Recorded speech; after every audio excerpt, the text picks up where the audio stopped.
Мировое искусство находится в состоянии застоя и нуждается в ренессансе. Так считает и об этом заявил известный британский скульптор и художник Юнус Сафардиар. Накануне в Национальном музее в Астане открылась его выставка с соответствующим названием «Второе восхождение». Представлены 8 инсталляций. Они выполнены в оригинальных формах, а далее идея развивается в масштабных видеополотнах. Изображение на экранах постоянно меняется с помощью компьютерных программ. Привез на выставку скульптор и свою самую популярную работу – коллайдер. Вес его достигает 1 тонны.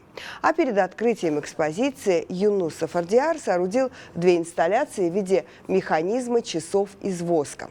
Этим автор пытается донести до зрителя идею состояния непрерывной цивилизационной трансформации.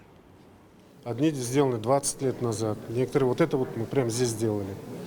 То есть очень трудно как бы вот растянуть вдохновление на 20 лет. Да? То есть это как бы... А сама выставка как бы называется «Второе пришествие», да, восхождение, да, как бы.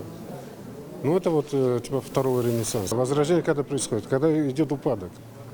То есть после упадка будет ренессанс. Я показываю здесь упадок. То есть вот трубу, видите, вот эту вот, да, которая как бы сгоревшая, да, а внутри свет.